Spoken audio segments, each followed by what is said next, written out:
Olá pessoal, eu sou o pastor Giovanni, tenho a palavra de Deus para o seu coração e hoje nós vamos falar sobre a temática muito importante dentro da escatologia, é a salvação no período tribulacional. Sempre lembrando que tribulação, ou a 70ª semana, semana 70 de Daniel, é um período de 7 anos contido, ou seja, é a unidade de 7 anos, de 3 anos e meio iniciais e 3 anos e meio finais. Dentro do que nós cremos na visão pré-tribulacionista, a igreja será arrebatada antes desse tempo. E só para nós falarmos um pouquinho sobre como é que o Espírito Santo vai trabalhar nesse período tribulacional, nós vamos pegar aqui as palavras de um teólogo chamado Walvoord. Ele descreve o seguinte: há pouca evidência de que os crentes serão habitados pelo Espírito Santo durante a tribulação.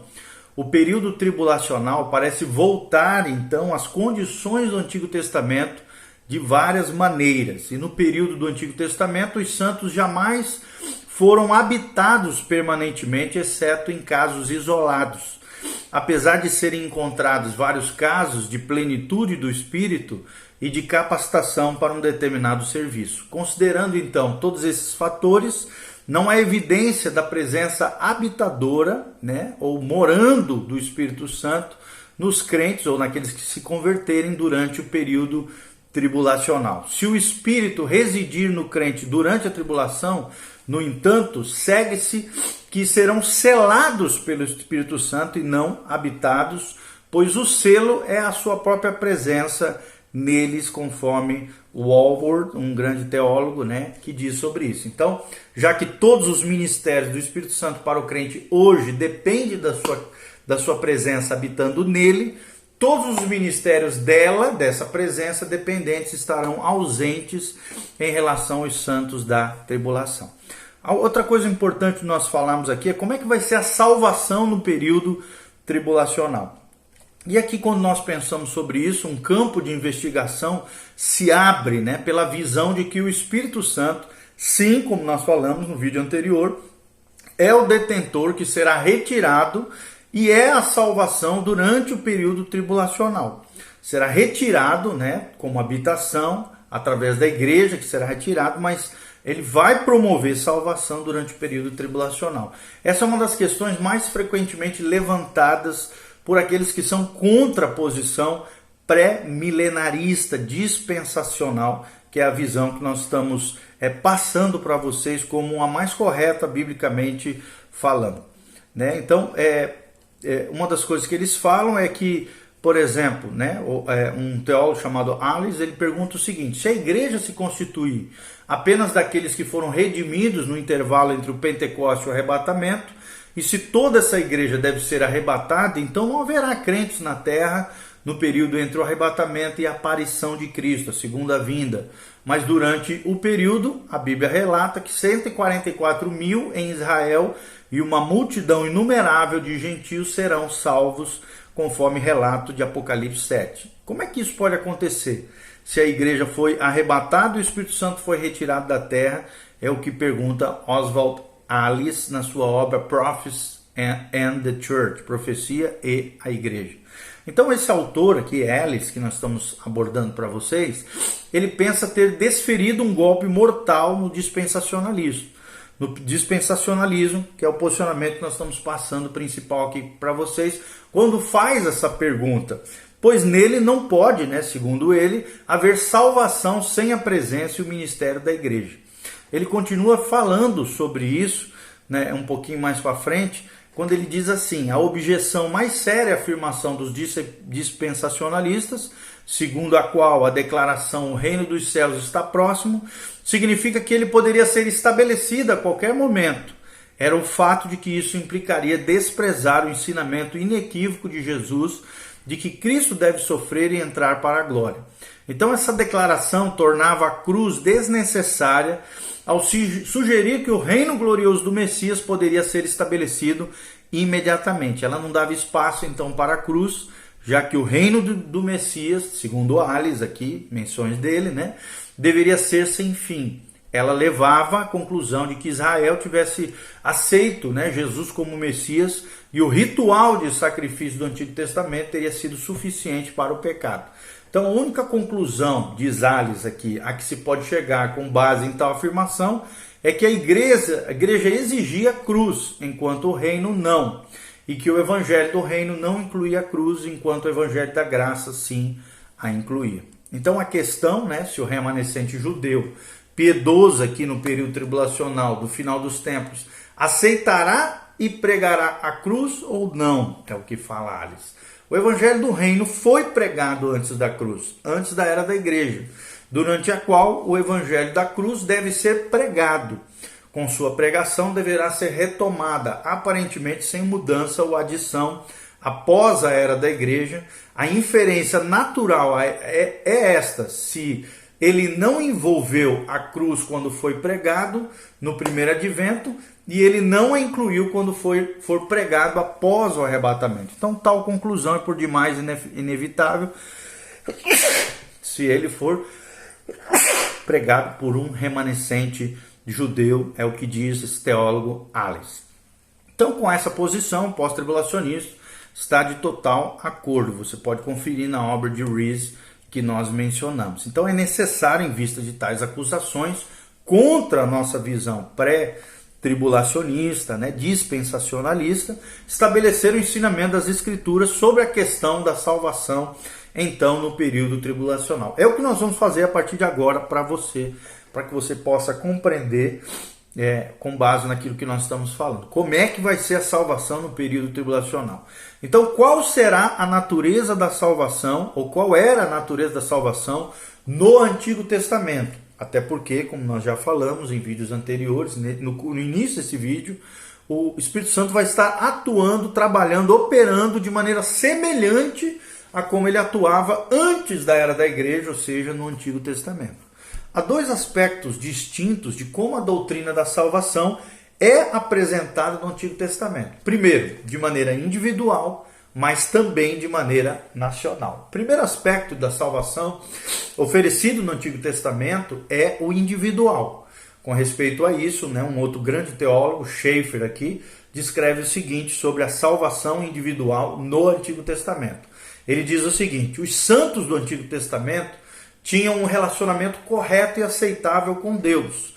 Quanto à condição do judeu na antiga dispensação, podemos observar o seguinte: primeiro, nasciam como participantes de um relacionamento pactual com Deus, na qual não havia limitações impostas sobre a sua fé ou sobre a sua comunhão com Deus. Em segundo lugar, em caso de não conseguirem alcançar as obrigações morais e espirituais impostas pela sua posição na aliança com Deus, os sacrifícios eram oferecidos como base de restauração dos privilégios pactuais, ou seja, do pacto abraâmico aqui e da lei mosaica.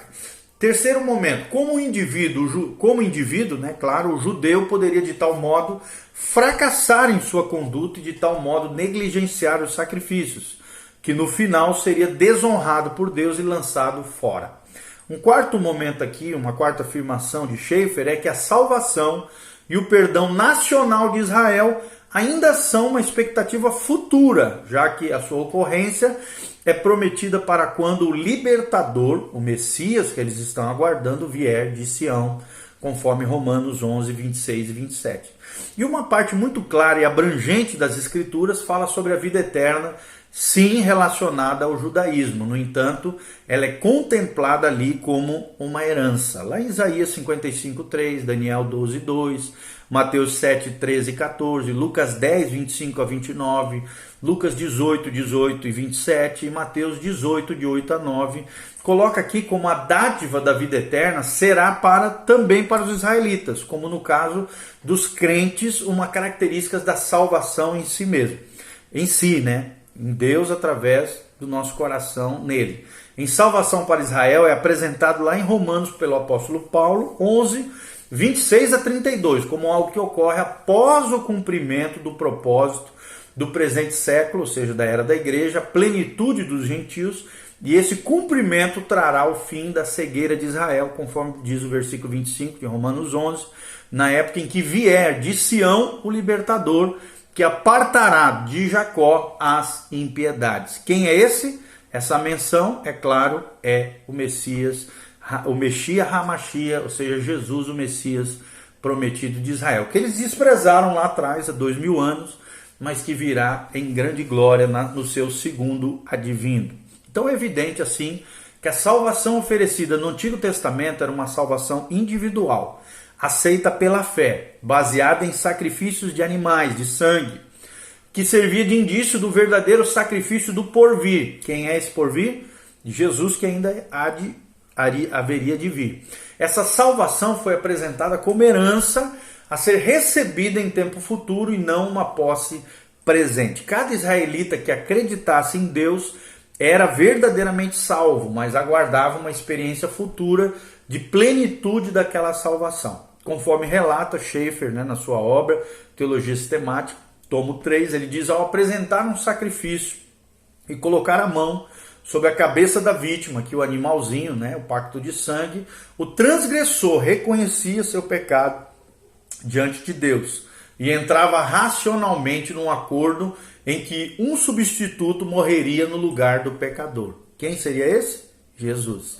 Embora seja afirmado lá em Hebreus 10:4, porque é impossível que o sangue de touros e de bodes remova pecados, Deus naquela época concedia perdão ao transgressor, porém com a expectativa de que uma base justa para tal perdão seria por fim assegurada pela morte sacrificial incomparável de seu filho, Jesus aqui, exemplificada ou tipificada, de maneira simbólica, pelo sacrifício animal. Ou seja, em Romanos 3:25, descreve o objetivo divino da morte de Cristo, que é declarado assim: para manifestar a sua justiça, por ter Deus, na sua tolerância, deixado impunes os pecados anteriormente cometidos. É o que descreve Schaeffer, é o que fala a palavra de Deus em Romanos 3:25. Então a salvação era oferecida ao indivíduo. O segundo aspecto aqui da salvação, como era no Antigo Testamento, é que a salvação também era nacional, ou seja, a nível de nação israelita. Sobre isso descreve Schaeffer, ele fala o seguinte: as escrituras testemunham sobre o fato de que Israel como nação deverá ser salva de seu pecado e liberto de seus inimigos pelo Messias quando ele retornar à terra. É óbvio que aqui Israel como nação não está salvo agora, na presente era, e nenhuma das características das alianças eternas de Jeová com aquele povo estão evidentes agora, na dispensação da graça. A nação, com exceção de certos rebeldes que serão expulsos, conforme Ezequiel 20, 37 e 38.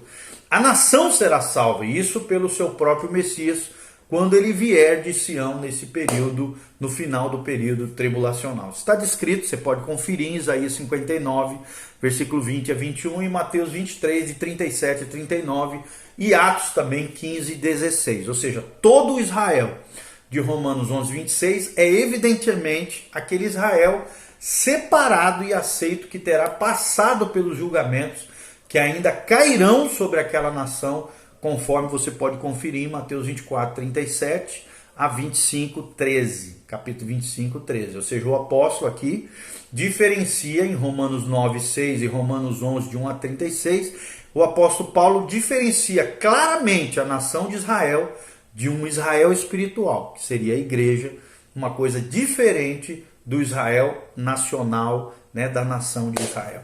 Jeová então vai junto com o segundo advento de Cristo, e como parte da salvação de Israel, o Senhor Deus, na segunda vinda de Cristo, tirará os seus pecados. Isso Jeová declara que é a sua aliança com eles, conforme Romanos 11, 27. Observa-se que em tempos passados, Jeová lidava com os pecados de Israel apenas como uma cobertura temporária daqueles pecados, e que Cristo, na sua morte, levou sobre si o julgamento daqueles pecados que Jeová já havia perdoado lá atrás no Antigo Testamento. Mas a aplicação final do valor da morte de Cristo por Israel espera ainda o momento da sua conversão nacional. É então que, de acordo com a sua aliança, Jeová vai tirar seus pecados, ou seja, os pecados da nação de Israel. Lá em Hebreus 10:4 afirma-se que é impossível que o sangue de touros e bodes remova pecados, Mas em Romanos 11:27 está prometido que os pecados de Israel serão retirados. Ou seja, essa inferência a ser feita a partir dessas e de outras partes das Escrituras é que ainda será no futuro, no mais breve espaço de tempo, como parte da salvação de Israel, ou seja, Jeová, Deus Pai retirará os seus pecados, ou seja, de Israel. Concluímos então que a nação de Israel ainda será salva e seus pecados serão retirados para sempre por meio do sangue de Jesus. Então, assim nós podemos concluir, observar aqui, que enquanto o israelita que acreditava em Deus era salvo, a salvação lhe assegurada tinha base, como base, num trabalho futuro que Deus fará para toda a nação no segundo advento de Cristo, quando o Messias tratará definitivamente dos pecados de todo o seu povo aqui, o povo de Israel. Ou seja, um indivíduo salvo em Israel pode regozijar-se com sua própria salvação e ao mesmo tempo esperar uma salvação nacional. Confessar que a sua nação ainda não está salva não é negar a sua própria salvação como indivíduo. E daí nós temos o exemplo dos judeus messiânicos, que acreditam em Cristo e podem obter a salvação mesmo dentro da era, obviamente, da igreja ou da dispensação da graça. Então é nesse mesmo ponto que as críticas, à nossa posição pré-tribulacionista ou meso-tribulacionista, dispensacionalista, conforme nós já mencionamos no início desse vídeo, não tem fundamento. Porque tanto os indivíduos salvos na tribulação hão de conhecer a experiência da salvação, mais ainda olharão para o futuro com a expectativa pela conclusão da salvação nacional de Israel na aparição do seu Redentor. Quem? Jesus de Nazaré. Após experimentar então essa bênção da salvação individual, eles aguardarão com nova alegria a vinda do Redentor, Jesus, e a sua redenção para completar aquilo cujo começo eles mesmos experimentaram. Ok? No próximo vídeo nós vamos falar sobre as promessas específicas de salvação no Antigo Testamento. Continue conosco, em nome de Jesus. Amém e amém. Siga as nossas redes sociais, dá um joinha, compartilhe esse vídeo com outras pessoas e aprenda mais sobre profecias através desse canal. Um abraço, beijo, Deus os abençoe, a graça e a paz do Senhor. Amém e amém.